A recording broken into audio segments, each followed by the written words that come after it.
Пожалуйста, кетки. Пожалуйста.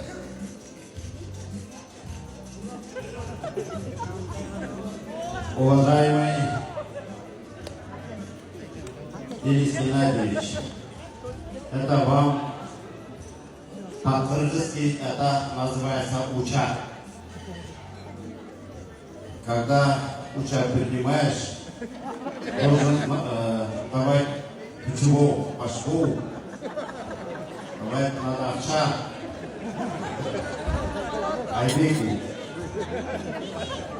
Айбек ждет.